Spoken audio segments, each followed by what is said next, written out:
Why, hello everyone. I am your host, Maritime Foam, and we are here to talk about an exciting new blaster. This blaster was sent to me a while ago by Out of Darts. It got a little bit caught up because of the Canadian postal strike, but it finally arrived today, and Christmas has come a little bit early for me. I feel bad that I didn't have it earlier to do a review, but hey, that's what happens. If you are watching this video and you've never checked out outofdarts.com, you really should do so. I am a big fan, and I have been since way before I had the channel. If you're looking to get into modding or you're looking for certain parts, you can't go wrong going from them. They have great customer service and will answer any of your questions in my experience. I know early on I asked some real beginner questions, as we do, and there's nothing wrong with that, and those questions were always answered really kindly and patiently, and I've never forgot that, as my order history will tell you. But this was sent to me free for review, but that won't affect my opinion of the blaster. I may always love Out of Darts, but I will give you an honest review of this bad boy. Now, this is the Tactical Unicorn, which is the successor to this awesome blaster. Oh wait, that's not the right unicorn. One sec. This awesome blaster. This is the XYL Unicorn, and this is just a fantastic little blaster. Made out of nylon with some metal internals. This was just such a great compact blaster. I couldn't say enough good things about it at the time. I've kept it. I use it regularly. It is a great little blaster. You can actually check out my full review on the Unicorn. There's still lots of reasons to get one of these, even with the new one out. Now let's talk about the new one. The box here tells me it's a scientific model and that it's a tactical upgrade. 14 plus makes sense because this thing, I believe, hits pretty hard. Let's go to the other camera, open this up, and see what you get in the box when you buy a Tactical Unicorn. I'm pretty excited to check this out. All right, we have some parts and keys in a bag. We have this top piece that goes up here, if I remember, and if it's like the other Unicorn. We have a top rail. We have some of these cool little dragon style sucker darts. Not proprietary mag, these are Talon compatible, but one of the Unicorn style mags, which actually are kind of a nice mag. Oh, this is probably for the stock, has some catch points on it. Yeah, this would be for the stock. Let's just take everything out of the box for right now. We have the stock here. This is a cool little end strike adapter here. You can actually put this in the grip, and then you can have your stock mounted lower, which I actually love for sighting. Not for everybody, but I like it. I'll show you that more later. Our tactical foregrip here. Just like the original Unicorn, this is in two pieces. It'll have a couple takedown pins, so you can easily get in and change these springs. Look at those metal internals. Love it. This feels just as cool as the original. This is a nice change. The other Unicorn I have has a slotted plunger tube. It lets some of the air volume escape. Designed that way, I guess, to ensure a certain velocity. But I like that this one is closed in, so we're going to get some maximum performance here. Oh, look at that. We have our plunger in here too. That's all metal. So cool. And yeah, this is going to slot together really nicely. I can see some little like pieces here. I know when these first came out, there were some complaints about that. It seemed a little unfinished, but I think that's just some breakaway points from the molds. So I'm pretty sure that I'm just going to be able to trim those right off. So not a big deal to me. Almost done unboxing here. We have this, which I'm sure I will figure out what this is in a second. Our other part of our stock. And we have our spring. I'll keep these instructions, but I'm going to get this box out of the way. You know what? I feel like I'd read this. The instructions are actually for the previous Unicorn, not for this one, but that's okay. I think we can figure it out. And you guys won't judge me too harshly if I fumble at all. This is... What's going on here? What's going on? Oh, yeah, that seems to be where it goes. Okay, let's get out our teardown pins and other goodies here. Lots of O-rings. That's good. Takedown pins. Let's slot this thing together here first, maybe. Oh, yeah, this one has a bit more beef to it. I do love that it has these pins. There we go. This is what goes in here. I think I'd mentioned this earlier. And it has this kind of cool bit that slots in there that keeps that on. I'm just going to put that in there right for just now, just to get it out of the way. We'd only use this one, I believe, if we were going to actually attach this and top prime this blaster, which I am not going to do. I guess there's reasons you might want a rail on the bottom or something like that, but I am not going to do that. So I think instead I'll be using this little piece here, which fills in, whoa, which fills in this space. And I think with the little guidelines here, oh my God. I think with the little guidelines here, I might need to trim that excess. And I don't know that I do. Oh my God. Yeah, I was able to just sit that down in the tabs and it goes in there, and now this top is nice and flush. Just managed to drop that a few times along the way. So I'm not gonna need this part. I am gonna need this part. This rail goes, I'm guessing I could put this rail here on the top, and I think I'll put this rail on the bottom because, yeah, I don't think I want to prime this just by squeezing this.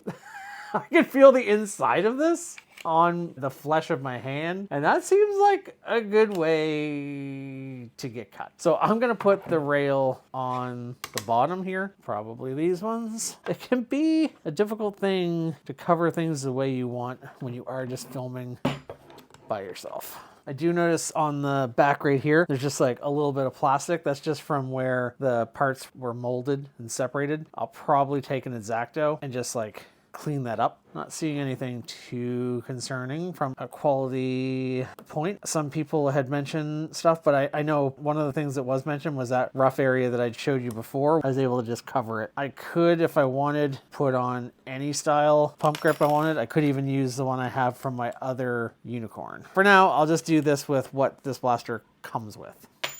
And I'm just firing around these Allen keys. I don't know why this one's up so much higher. I think it might just be the design. That is certainly tight.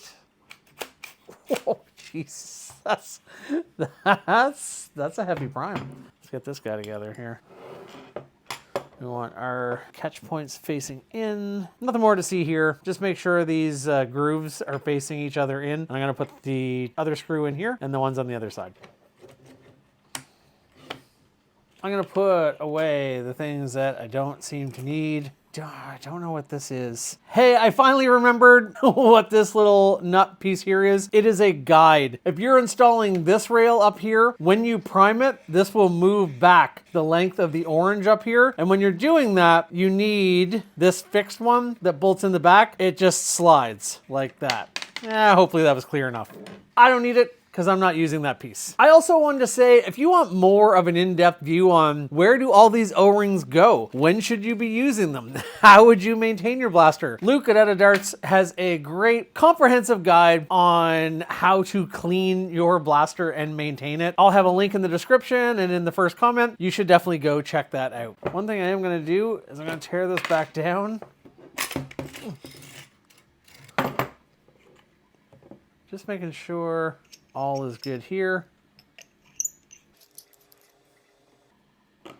which it seems to be.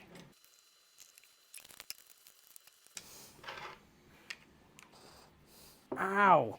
Having to push on something and hard, sharp surfaces doesn't always mix, so just be careful. So besides a bunch of spare O-rings here, we also have these little neon pieces, and these go in our sight. I wonder how hard they are to put in there. Oh, not too hard. Those are great. They really, really, hard to see on camera maybe, but they really show up. All right, Etta Darts also sent along 200 worker darts. So let's load up a mag and fire this thing out. And then I'm gonna switch to the other camera and chronograph and talk about it all. This mag does feel a little bit like it could be lubricated. Okie doke. All right, let's try to get some numbers here. 227, 221, 208, 217, 218, 234, 223, 230. I'm a good 35 feet from those cans.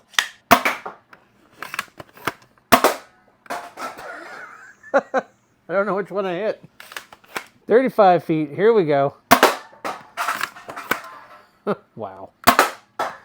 So there's no question at all that this is one heck of a blaster. The big question, I think for a lot of people will be, is it right for them? I am a little bit hesitant about how hard it is to prime. It is something that I think you would get tired eventually. I'm not even sure if you can slam fire this because I can't imagine that you would really be able to. Maybe I'm a bit of a weenie. Let's see. Now this one does not seem to have slam fire. Nope. We just double loaded it. Apparently you can make this blaster slam fire compatible. I think there is something you can do to tweak it to do that. I'm not gonna look into it to help you because a blaster at this power level and with this stiffness of prime, I'm not going to slam fire it. It just would be wildly inaccurate, I would think.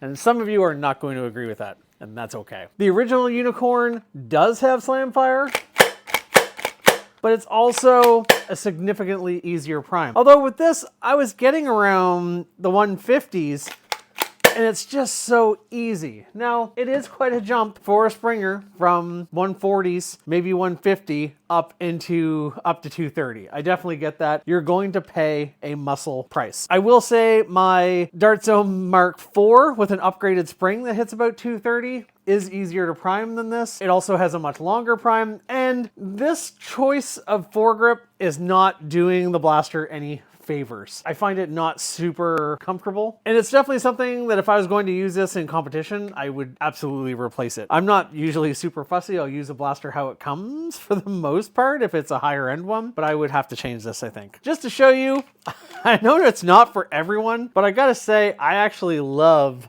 this inverted stock option just for really having that look down the barrel. A little fun fact on this, it actually has a bottle connector in case you're someone who likes a bottle stock. Maybe you're coming from paintball and that makes you more comfortable. I always thought that that was really a neat option. The built-in stock is basically identical to the one on the other Unicorn, and it feels like it does the job. The way this sticks out kind of feels like an old Recon or something. On the end of that, there is a slot. I used a screwdriver and I tightened that up to make sure that that was not going anywhere. Other features of this blaster, pretty obvious ones here, I think. We do have a mag release over here. We push in on this side and then we can release our mag. Another thing that I almost neglected to mention, or I might have mentioned it, but I didn't show it. This blaster is talon compatible. As you can see, I really like this other option for the stock. That's stuck in the box like 20 feet away. Yeah, okay, this thing's awesome. So as you can see, no problem at all with talons. We have a skinny pusher, so it does not need to be primed in order to do that. We have a safety switch right here by our thumb that we can lock that out. One thing I did notice when I was firing that I didn't really care for is every once in a while, if I had this and I'm not holding the foregrip, there we go, pulling the trigger, see how it kind of makes this move up here? I have to kind of be holding that in place in order for it to fire. Yeah, that's pretty much an every time thing. I find that annoying. It's probably not going to matter a whole lot, but if you're in the heat of things and maybe your grip's a little bit relaxed, it is possible that if you're not keeping that ahead, oh, that's stuck in the box. This thing is really accurate. I know I just went from like my concern about a certain feature to giggling. This thing's pretty accurate, and man, it is powerful. It's a fun blaster to use. I'm gonna have to look in and see if there's a way to maybe fix that. I don't know if maybe the spring that does this pump return isn't quite strong enough, because it should be. I think it's just the fact that pulling the trigger, yeah, pulling the trigger, if you're not holding it, moves it back. Do that a little closer so you can see it. So that would be one little gripe that I have.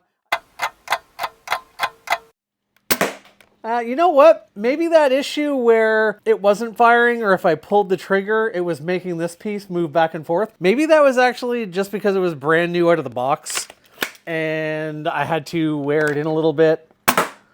Oh, that went in the box too. Yeah, okay. So I think that actually might be a non-issue, which I'm happy to say, because while I didn't think it would really affect me during gameplay, I didn't like it. And I didn't like the thought that it could. So I think, based on everything I'm seeing here, I think that just had to work itself in where it was brand new. I also wish that this had come with another rail. I would love to have been able to install a rail down under here and also been able to install a rail up here in case I wanted a different optic. This rail would fit in either location. It's actually a tiny little bit too long for the spot down here, so it doesn't quite look as polished as it probably should. It does the job for sure. One thing I loved about both unicorns, I love this little bit of exposed barrel. So if you have something like this T238 BCAR, you can easily install that. You can also easily unscrew this threaded barrel, take it right out, and it's very easy to do swaps if you get yourself a new barrel. Maybe you want something a little longer to squeeze out a few more FPS. 210, 212. 207. Little FPS lost, but not a whole lot, and then you're getting even more accuracy. All in all, a heck of a blaster for 150 US. I'm really looking forward to getting in some game time with this. I really want to see if in the heat of the moment I run into any issues. I'm going to take a few pot shots about 30 feet away from some cans just to close out this video so you can see how accurate it is even without a BCAR. And we'll call this a review. A review that was a long time coming. Thanks again to Out of Darts for sending this along. Do you have a tactical unicorn? Do you have the original unicorn? Do you like it? What do you think? Have you ran into that same issue that I had with the trigger pull? Is that something that's really common? I just don't tend to notice it because I'm more of a low FPS flywheel guy. You tell me. Until the next one, guys, thank you so much for watching. Thank you, Out of Darts. This is Anthony Stewart, Maritime Foam, signing off with a few pot shots. Wow. I really like it. I'm just jumping back in at the very end of this video to say I strongly recommend this. I really wasn't liking that issue that I was having when I first took this out of the box, where if I primed it and wasn't holding this foregrip area, that if I pulled the trigger, it would move the whole thing back a little bit instead of firing. I think that just had to work itself out. I fired another 3-4 mags. It's never done that again. It did it pretty consistently when I took it out of the box. I think that maybe just some of the lubricant that had been sitting had to move itself around a little bit. The more I use this, the more I am very sure that this will be my Springer blaster that I have registered for Maryland Mayhem. I quite like it. It's very accurate. Now I just need to figure out what flywheeler I'm going to take. So even in a world filled with high FPS blaster, this is still a unicorn. Literally.